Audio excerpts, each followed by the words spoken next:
No, we admit nothing. I mean, Hichan, of course it would be nice if you joined, and we'd appreciate it. There's something just a little bit weird, but sure.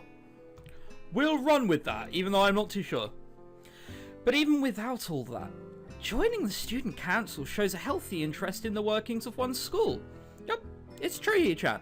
Besides, don't you want to spend time with us after school, Hichan? Bloody hell, she says Hichan a lot. I can't tell if she's trying to be genuine or if this is just really good acting. Both of them seem to be trying really hard to look their cutest, although they are pretty cute to begin with. Well... Oh, she's raised her glasses. So it's settled then. Welcome to the student council, Hichan. What? No, no, no! Aw, see, Hichan? Of course it wouldn't go so easily. Oh dear, what? Yep, that's right though. It would be boring if it went that smoothly. Oh well, Hichan owes me candy now. Right, so they had a bet going on whether I'd join that easily, and obviously I didn't. You were betting on it? Hey, my life is not a game here. She soon seems very intrigued by this when Misha signs to her. The aggressive glint returns to her eyes. Aggressive? That's interesting, Hichan. Let's play a game. That's not what I said. How about rich man, poor man, Hichan? If you lose, you have to join the student council. No, absolutely not. Oh, why not? Well, because you two both have the same incentive, therefore the same goal, which is to get me to join the student council, right? Well, yeah, yep. Well, that isn't my goal, but what this means is that both of you can team up and I'll be at a clear disadvantage, so I will have to decline. These two are odd. Hichan, I'm very offended. Oh dear. Are you saying you don't trust us? And that we would pull something so disingenuous? That makes me sad. Sorry? It's hard to tell where Shizune's influence ends and Misha's thoughts begins.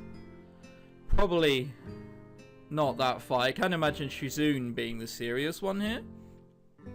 See what I mean? In order to atone for hurting a young girl's feelings, you should definitely join the student council. I should have seen that coming. No! How about a game of paper football instead of rich man, poor man? Paper football? Yeah, it's a game they play in America. You make a paper triangle, and then you try to shoot past the goalposts that the other player makes with their fingers. Isn't it cool? It's the ultimate form of competition between two people, Hichan. Okay, she seems still looking slightly pissed off. I think I'd just join the school council if I was given any sort of a chance. I mean, they're pushing hard enough. They want me there for a reason. And it's also played by elementary and middle school children, Shi-chan. That means it's a game that really separates the boys from the men. More like the boys from the slightly older boys. Anyway, I'm not going to play that either. Just the fact that you know about it means you're probably surprisingly good at it. Yeah, that's true. How did you know, Hik-chan? She soon frowns at Misha, telling me that she probably wasn't supposed to admit that so readily. I wouldn't say that I'm happy with their attempts to get me into the student council, but I'm a little curious about what the student council does here. I've never been on one before, or even known anybody who was a member, so it interests me. I also kind of like Shizune Misha, so maybe it wouldn't be so bad. He's coming around to my way of thinking, so he's got that going for him. Okay, Hichan, what about Risk, the game of world domination? Oh god, I am awful at that game. In real life, I just get bored too quickly, and it's like, lol, that'll go there. I don't know what that is. Really? It's fun, Hik-chan. I've changed his name to Hik-chan, by the way. I wasn't sure if it's supposed to be Hik-chan or Hik-chan, so he's now Hik-chan. You fight for control of the world, with armies and everything. Sounds like Shizune would be really good at it. If you want to play, we can after school.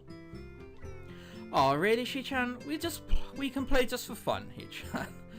Shi-chan hasn't played in a long time, so if you want to, there are no strings attached. Well, okay. Okay, perfect. We'll see you after school in the student council room. Then, Hichan. Hichan? It's going to alternate between the two. I thought she was going to, like, for example, have her fingers crossed behind her back, and she's going to go, tricked you, but clearly not. Wait, why there? Because that's where we keep the game. I grimace to tell them how much I do not like this, but it's more for show than anything. So in the end I agree, but only after getting Shizune to acknowledge that I don't mean anything concrete just by accepting to take a look around and play a game with her. Lunch ends and we go back to class. Oh, brilliant. Oh, that girl's here. My bad. I thought she died. That's usually what happens in these kind of games. I'm amazed she's living. Right.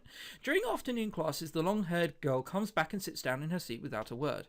Again, no one seems to notice, and if they do, no one says anything. I want to ask Misha about it, but I don't want to be nosy. I'd ask, but sure. After school, Shizune and Misha quickly find me by the first floor lobby and latch onto me, covering each flank in case I might try to escape.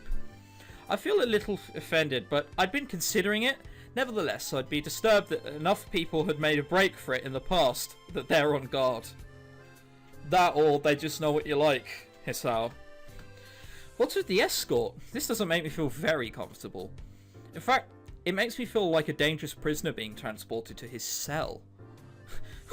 What's wrong here, Chan? Oh, that's right. We're just going to play a game of Risk, remember? I don't know, Misha. This all seems a little sinister to me. I start thinking that when we sit down to play the game, they'll tie me down and torture me until I agree to go to the student council. I think one of the teachers might join. Like, I say join, get rid of that, but sure. Well, that's highly unlikely, but still, for some reason it seems like it would be so plausible. I don't know about that. I think you're just being a bit of a hypochondriac, mate. Getting to the student council room is as simple as turning 2 corners from where we started. What? That's it? This makes you guys being so on top of me seem a little silly. That's not true, Hichan. Shik-chan says that when their life is threatened, people have shown the capability to pull off superhuman bursts of speed. Life is threatened? Her expression unchanging, Misha signs something amusedly to Shizune, who makes a baffling face and puts her hand behind her back, looking pleased to herself. Misha feigns deafness and hums cheerily. Stop that, I know you heard me. You have no excuse, unlike Shizune.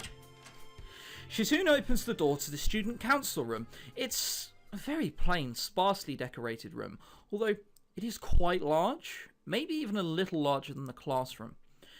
There's a big table in the centre surrounded by chairs, and a smaller desk prominently placed in the back that I assume is Shizune's. There are a few regular desks and chairs stacked to one side as well. Extras, perhaps. Aside from the tables and chairs, the room doesn't really have much else to offer. Just a couple of filing cabinets and bookshelves stacked with old school records and documents. Not much else. In fact, nothing else. I'm also noticing a distinct lack of any pupils described. Is the reason they want me to join so badly is because it's literally only them two? This is a pretty bleak room. They could at least put a potted plant in here or something, but the most noticeable thing that this room doesn't have is other people. Are we early? No. What do you mean, no? Does it mean nobody else is coming today? Yeah, that's right. Before I manage to ask why that's the case, Shizune claps her hands together energetically. Hichan, let's play Risk. Come on, you promised, didn't you? You have to. Yeah, I'm going to lose. There'll be some sort of clause that they've created where I have to join the council afterwards. I can see it coming. I know what girls are like. Complicated. I say complicated. Not complicated. Another thing which isn't complicated. Oh, shut up and carry on. Okay. Do you want to know the rules? We can explain to you whilst we set everything up. While Misha is talking, Shizune takes out what looks like a board game from behind one of the filing cabinet and throws it on the table. Actually, this looks kind of interesting. After Misha spends a little too long for her liking running through the basics with a somewhat vague and confusing tutorial, Shizune cuts in and declares that the game has started with decisive motion, slicing her arm through the air. Shizune's aggressiveness is rubbing off on me. I start to feel more competitive than I intended to be when I agreed to this. Hours later, halfway into the game, while I try to ponder how to defend against Shizune's assault from 2 fronts, she breaks my concentration by drumming her fingers on the table to get my attention. Oh, hello. Hichan, Shichan wants to note that you are taking too long to make a move. Shichan also says that we will let you keep Australia for you to agree to join the student council. Is that the plan then? Okay. I can live with that. I thought this was a game with no strings attached. Just the fact that she would dangle that over my head as an offer means that she knows I care about the outcome of this game. And anyway, no! Shichan admires your fighting spirit and would be a benevolent dictator who will spare your people if you agree to join the student council. You're so competitive, Shizune. She seems to take this as a compliment. I would expect the student council president to be a little more magnanimous. Magnanimous? She doesn't know what the word means or how it's signed, so she pulls out a piece of paper and writes it for Shizune, who in return signs back to Misha. Misha presses her index fingers against her temples as if trying to physically imprint the word into her memory. Suddenly, Shizune bursts into a flurry of gestures. Misha looks daunted by the pace of her heating signing. Wait, please say down, Shichan. Shichan says that you're going to lose. Tell her I will crush her world empire with my rebellion. Rebellion? Damn, Hisao's taking this pretty seriously. Okay. Those eyes of hers shine with childlike mischief. That's not childlike mischief, that's stars. Right? She says you have no chance if you keep playing like this. No, you won't. It's a trap. It's smarter to play defensively here. She has a point. Attack aggressively. It's a trap. Or will they just think I'm mistrusting them when I do? It's only a game of Risk. It's fine. There we are. It's likely she's just trying to psych me out. Looking at the board again, I have a pretty good defense set up, and I'm not going to wreck it doing something reckless. A few turns later, I lose the game anyway. She soon adjusts her glasses victoriously and allows her to tentatively pump a fist in the air in celebration.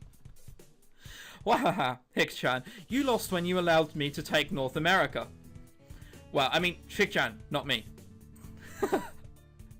Getting control of North America is ambitious, because it provides a 5-army bonus, but you can attack it from 3 fronts, so you must defend them all. I thought you'd have more guts. How disappointing. Ambition, Hicks-chan. Your player needs to be more daring. Ambition, ambition. I was really excited when you took South America, but when you switched to playing defensively just because you gained a small advantage, that's no good, Hicks-chan. Oh no. I like playing defensively in Risk, but then again, I've never lost it. Never lost it, never won it. That'd be why I don't ever win it. Yeah, that just about makes sense. You didn't take enough risks, and when you did, you didn't follow through. That's terrible, Hicks-chan. Damn, what's it to her if I play too carefully? There's no need to rub it into my face. Oh, she's got closer. I wonder if you'd even be any good for the student council. What's this, reverse psychology? I guess I don't have to worry about not joining or not in that case. Giving up just like that? I expected more of you. Seriously, is she soon trying to taunt me into joining the council? She also seems to have got close, which no one is explaining or saying. Besides, I don't even want to join. It's only my second day. I can't make that kind of commitment. I haven't even taken a look at the other clubs yet, and these two, they're a little weird. Thank God you're only thinking this. Fine, I'll consider joining the council, but I want to take a look at the other clubs before I decide. Really, Hicks-chan? You're not just saying that to make us feel better? Yeah, I'm just not sure that I want to. Aww. Okay, Hicks-chan, but we're not going to give up so easily. You said maybe. There's still a chance you'll come around. Come on, we could really have fun. We could play more Risk, and maybe one day you could beat me, unless we graduate before that. Wow, she's good at trash talking. That doesn't make me feel any less reluctant about joining, you know. Well, surely you are not that horrible at ball games. Maybe we can play a game, you know, then to give you a handicap. I might have said that just to make you feel better after all. Oh, that's cold, Hicks-chan. I take a glance at the clock on the wall and realise I've spent far longer playing Risk than I expected. Sorry, I think I have to go. I wanted to go to the library. It's not closed yet, is it? She soon stretches her hand and gestures at Misha. How hard can it be to determine whether the library is open? There's a clock right on the wall. It should be, unless the librarian is absent. I think you're right, Shik-chan. We think the library is open. It's on the second floor. You can't miss it. Do you want us to show you where it is? No, thanks. It's okay. I'll see you tomorrow. Bye-bye. Up we go. To the creepy-ass painting down the hall. Damn. Alright. One flight upstairs and I run into problems. The second floor hallway is a carbon copy of the third one. Wide, of course, and plain, like only hallways can be. Right? The problem is that the library's whereabouts is not as easily determined as one would think. The classrooms are marked with signs stating which class they belong to, but then there is a plethora or other unmarked rooms. You just open them all. Or the big door is usually the library, isn't it? I think that's how it works. Is the library one of them, or is it just somewhere down the hallway? I bet on the latter and choose my direction at random. After I turn around the corner, an unmarked door draws my attention because it's not closed. It's not open either though, just barely ajar so that I can see it's open and nothing else. It would make sense for the library door to be invitingly open, and while this one is not quite that, it's good enough. At the very least, it means someone is inside and I can ask for directions, no matter how embarrassing that is. It's either going to be the library or it's going to be someone's room, and someone really awkward's going to be inside. It's got to be. I gingerly push in the centre of the door with my fingertips, every muscle in my arm ready to pull back at a moment's notice. The feeling of being an outsider to this school can't be shaken from my mind, so much that I instinctively fear doing something wrong by entering. That is one hell of a creak. The door slowly creaks as if groaning from a deep sleep, though it's much easier to open than I anticipated. Leaning over and poking my head even further inside to gain sight of the room as fast as possible, the meek hello on my lips is quickly snatched away. Oh, hello. So this probably isn't the right room. This is not as what I was expecting. I mindlessly let the door open to its full extent, taking the sight of the solitary figure taking centre stage in an otherwise abandoned room. The situation steals my voice, leaving standing at the doorway staring at the beautiful girl. Well, it's a good thing she's got her eyes closed. Evidently, having taken her time to assess the situation, the girl gently puts down her teacup and opens her eyes, but doesn't look at me. Hello there. May I help you? Standing directly in front of herself, the movements of her lips seem to break the silence rather than the words. However, it's the soft, measured voice that reminds me she's being separate from the room itself. Not only is she likely the tallest girl I've ever laid my eyes on, but even among the foreigners I've met, she's strikingly distinct. Hi, sorry for intruding, I was just kind of lost. She takes a moment to formulate a response before speaking. Every action she takes feels as if it's carefully choreographed, whatever, beforehand. Care to take a seat? Unexpected, considering that I'm intruding upon her. Thanks. I slowly step towards another seat opposite her, the girl resting the teacup and saucer on the wooden table in between. The way she tracks my movements with her head is telling, that, and the slight cloudiness of her eyes meant that she must be at least partially blind. Like Kenji. Well, that also means why she didn't look around to see who I was. Come to think of it, her voice doesn't have any detectable accents either. I guess she must be half Japanese. That or a mute. It could be that.